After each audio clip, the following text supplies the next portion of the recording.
we're turning to Syria. Syria has just signed a massive batch of investment deals, 12 agreements worth a whopping $14 billion. This is all in a bid to jumpstart Syria's war-torn economy. And at a ceremony attended by interim President Ahmed al-Shara, officials unveiled plans for everything from a brand new airport in Damascus, backed by Qatar's UCC Holding, to a $2 billion subway system funded by the UAE. There's also a flashy $2 billion Damascus Towers project signed with an Italian developer. And this follows $6.4 billion in deals with Saudi Arabia last month as Syria ramps up its comeback after more than a decade of civil war.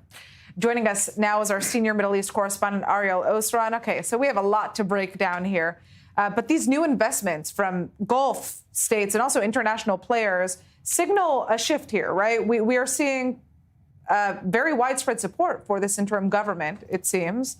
And what does Transitional government. Transitional government, that's what we're still calling it, right?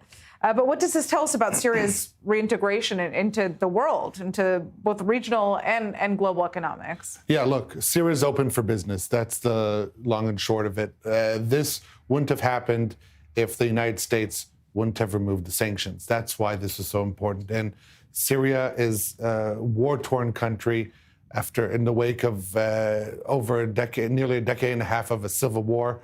Infrastructure is in shambles. And in order to function as a proper state, they need properly functioning infrastructure. Mm-hmm. And so that's what this is intended to do. In addition to all those investment projects that you described, also $4 billion into the Damascus International Airport, which is going to be the face of Syria. Right. And so Syria, they're open to any offer, and they're in dire need of this investment, but it is also a way the fact that you mentioned $6.4 billion from Saudi Arabia, the billions from the UAE, this is also a way for them to increase their foothold and influence on Syria, countering influence from other elements such as Qatar and Turkey, which I'm not sure Israel would like to see engaged as much as they are currently. Turkey and Iran, Syria. You mean? Turkey? No, Turkey and Qatar. Iran. But we're also seeing funding from Qatar as well, aren't we? Yes. Yeah.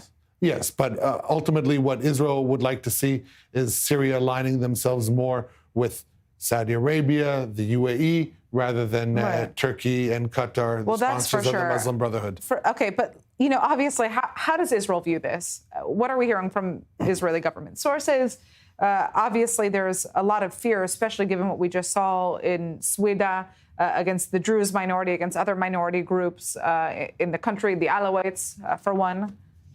Yeah, look, Israel, they don't really have skin in the game on this issue.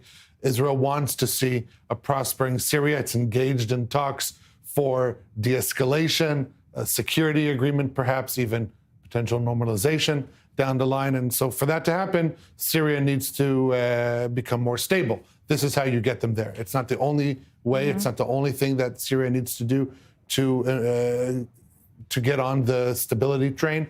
But this is a key station on that path. Now, well, and you also have to believe that al-Shara is no longer, I guess, supporting some of his former ideologies. This is an al-Qaeda linked leader. Putting that aside, these investment programs are not going to training camps for ISIS ideology or for anything like that. Mm-hmm. These are for infrastructure that Syria needs that is devoid of any ideology. Now, as for the minorities in Syria, we spoke last week with Sheikh Muafaq Tarif, the spiritual leader of the Druze in Israel, saying that Syria is currently run by the jihadist elements in the government, voicing a lot of concern for the future treatment of minorities, and today issuing a call on the international community and the UN and the United States on the EU to ensure that the situation in Sueda and southwest Syria is stabilized, not only that they will be ensured their protection, but also much needed humanitarian aid. Right. There isn't proper electricity, there isn't functioning water supply. And so Sheikh Tarif issuing a plea to the international community to get more involved and help stabilize the situation, not only financially with investment programs in Damascus, billions of dollars for skyscrapers or an airport, but to help protect the lives of the minorities. This is key for them moving forward. I mean, it's just really absolutely insane when you see the numbers in terms of how much damage there was to the Druze community. Over 570 people were kidnapped. We're talking women and children. This is barely being discussed worldwide. And so, you know, it really is a desperate situation for the Druze community. But obviously, we're going to talk about this more later on